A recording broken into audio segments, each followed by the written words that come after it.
Hi. Oh, you look so nervous. When Tabitha first came to the rescue, she was one of 3 kittens. They had been rescued from a feral situation and brought in one day at a time. She was the last one. She was also the skinniest and the shyest. It became evident that she was going to be more adoptable if she gained some confidence, and so that's where I came in. She was still craving some mama's love, although not necessarily from me. So our first few hours together, I let her explore where she was going to feel safe. At first, she picked the cutest place to hide. Unfortunately, that's not where she chose to stay. Where she chose to stay was under the couch. Well, this is where we mostly live. The day before Tabitha came to me, she'd been dewormed, and she lost full ounces of body weight just in worms. And then the day I picked her up, she threw up. So we had a lot of nutrition and calories to make up for. From her hips to her shoulder blades, she was nothing but sharp and jagged angles. Don't go back. No, I know you. You go right over the top of that couch. Still so very fearful.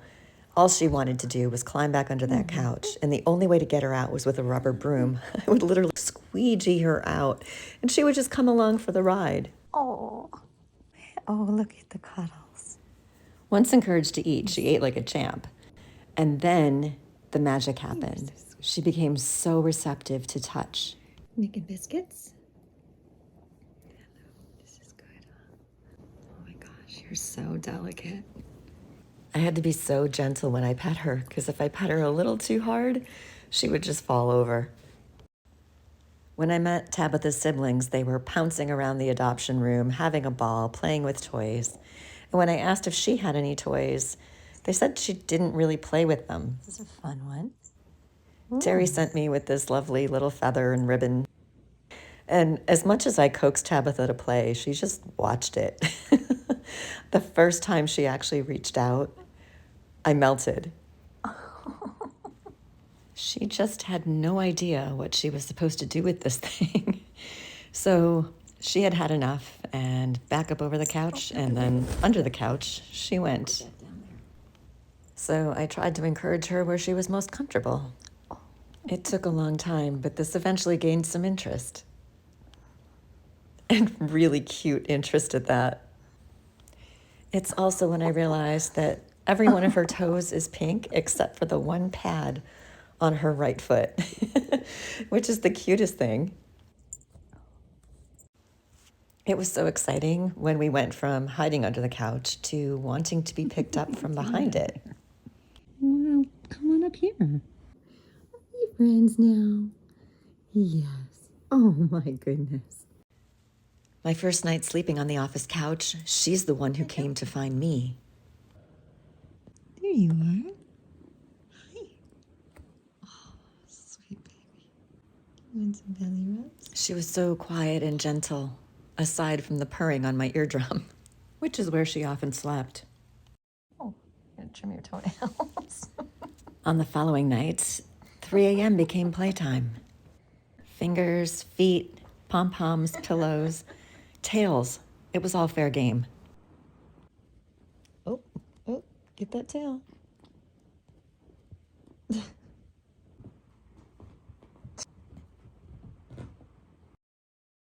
It occurred to me that Tabitha was the one in constant motion. I was always very sedentary, aside from moving a few toys or moving her food. Oh, come on, you can do it. Oh, so close. But there was one thing that always frightened her the most, and that was the movement of my feet. She's back. So I started small and would wiggle my toes inside my slippers. Good girl. Oh, yes, you are. They're not so scary, are they? Hey, meow. Oh, look at that. Feet are fun. Yeah. Now that we've made it a game, we were making great progress. And I'm just glad I had big, thick, woolly coverings on my feet, because I think those little needle toes would have hurt. Remember when I said she didn't want me as her mama? Well, the tables have turned. Oh, it was a meow. And not only did she like to cuddle my face, she loved to try to suckle on the corners of my lip or my nose, or in the middle of the night, she'd suck on my earlobe. It's super cute that she's now adopted a human as her cat mama, because she gives me those high frequency meows that human ears can't hear. But she thinks I'm a cat, and she thinks I know what she's saying.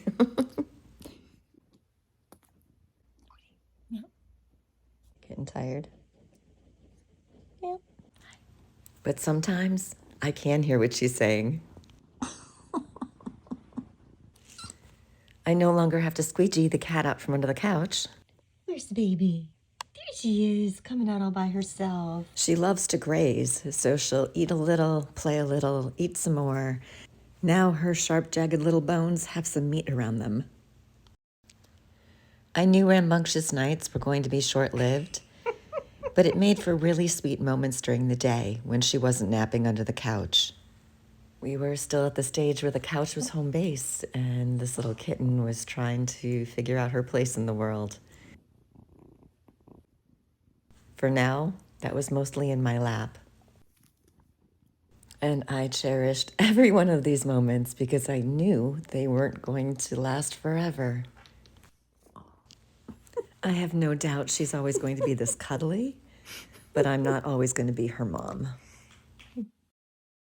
Tabitha no longer had her litter mates, and she was starting to get really playful. And I knew she needed to learn things like what kind of bite is too hard of a bite, and when do I have my claws out and when do I not. Having raised 2 other kittens in my life, this kitten is the gentlest kitten with the softest touch and the softest bite. Oh. Once in a while she'll get me, but it's always accidental. With the hope of redirecting her attention from my hands to actual cat toys, I continued with the ribbon, but there was just minimal interest. What captured her interest more was the strap attached to my iPhone. The unintended result of this is that she's now obsessed with my phone. So now, when I want a picture, she hears me raise the phone and she stops what she's doing that's really cute to come attack the strap. The focus for me then went back towards toys. This yellow feather seemed to get a little bit more attention. But not without a little bit of reassurance from Mom. And just like that, it was time to leave the couch. Not to hide underneath it, but to have the best time on the floor. Tabitha pounced and rolled and jumped and batted and swung. And then she did something I wasn't expecting. Ooh. Getting brave? And it became a pattern. She'd play with her toys, and then she'd run, and then she'd get to the door, peek out, turn around, and come right back. Thinking about it. At this stage in age, Tabitha's claws were getting so sharp, and I think she really enjoyed figuring out what they were used for.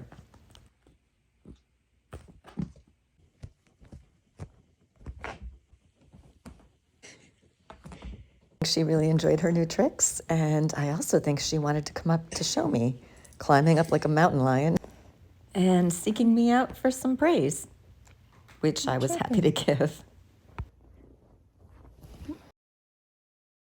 In preparation for some nail clipping, we had to have the toe talk.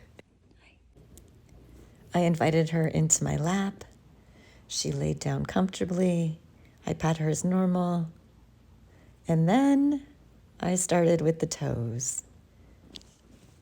She didn't love being touched there, but she didn't hate it either. And if I made sure I rubbed her in other places first, I could actually squeeze those little toes and get those needles to pop out and kind of prepare her for the next time we do this with nail clippers. I have to admit, I'm not ready to clip her just yet because I love that she knows how to hang on and can spend time just snuggling me like this. even though it also makes me a little bit crazy.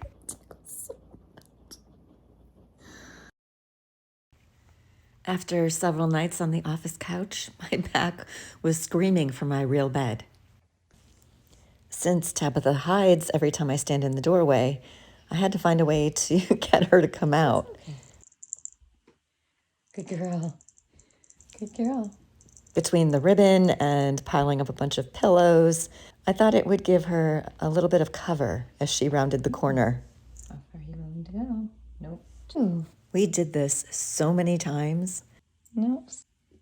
Oh, good girl. Then I tried to compound things by moving my feet, one step at a time. Nope. Good work, little one. Tabitha might not be so adventuresome outside of my office, but inside, she's not only found new places to spend time, but she's also learned to read the room. She plays on the couch all by herself now, and she's also come after my feet from the couch. She may have gotten more than she bargained for, but in the end, I think she won. It's never too early to consider professional development. When it was take your kitten to work day for me, Tabitha figured out what she wants to do with her life. You want to be a photographer when you grow up? I can teach you how to use these. Wanting to run before she can walk, she was already looking to edit photos. Don't go on that keyboard. Here, come down here. Good girl. Good girl. There you go. Like most cats, she's already got a keyboard obsession. But she figured out pretty quickly that that was not allowed just yet. What's interesting to me is most kittens I know are absolute klutzes, but this cat has so much grace and balance. I can't believe we're at the point where we need to know this word. No. Your food and my food are very different. So we've come to the point where Tabitha needs to learn the word no. No. She and I are equally persistent, as I had to be because My dinner. I needed her to understand. I did use Tabitha's snack obsession to my advantage. Up to now, I've mostly let Tabitha decide what she's ready for and what she's not. Good girl. But I was growing tired of living in my office, so I moved her into the living room and then I bribed her to stay. If you've ever seen the film Spy Game with Robert Redford and Brad Pitt, I wined and dined Tabitha, I taught her life skills, and hoped that I was building an agent that could operate in the real world and survive. Good girl. But the kind of agent this little kitten wanted to be was undercover. You don't have to hide. You can come out. Oh, so brave. Under the other couch. Under the chair. All this really meant was that she just had to take baby steps.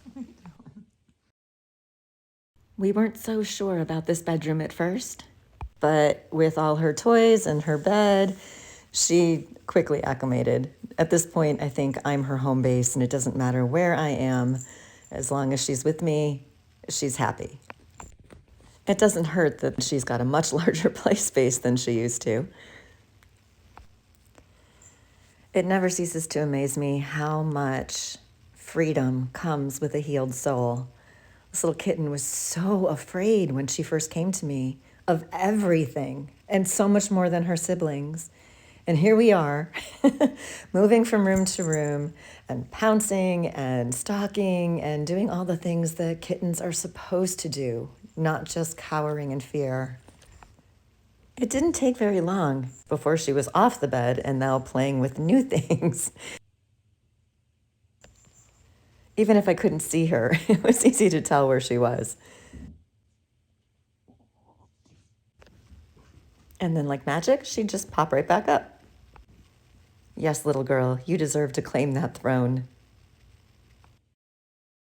I'm really glad that with her bigger britches, she still loves to sleep on my head. It might make other people crazy, but oh my gosh, it is the most precious thing to hear those purrs right on your eardrum. The queen has fallen. She's descended her throne, all to become a drama queen. We started playing with toes under the blanket. Her reactions are just priceless. Oop! I promise she's okay. In fact, she got so curious about what was going on under that blanket, she went to investigate. The next morning, the game continued, but we moved from toes to fingers. Woo! Tell me she doesn't get more dramatic every single time. Woo! She makes me feel like a wizard, like one flick of my finger can send her reeling. Woo! It's so obvious she loves doing this. Otherwise, she wouldn't do it 20 times. And then our little drama queen performed the perfect pirouette to end her performance. Remember when I'd twitch my toes and send her reeling? Well, now we're into grand gestures, and she is fearless. I threw my scarf time and time again, and she'd try to catch it in midair, or she'd wrestle it. And when I wasn't involved, she was attacking it all by herself. This turns out to be one of my favorite ways to tire her out. And did I mention she's actually sleeping through the night now, which is fabulous. Now the two of us can surrender to sleep. It began slowly. First, Tabitha would be tiptoeing around corners, and then she'd slink around back under the couch. Hi. And then she'd march on out, take over the next corner.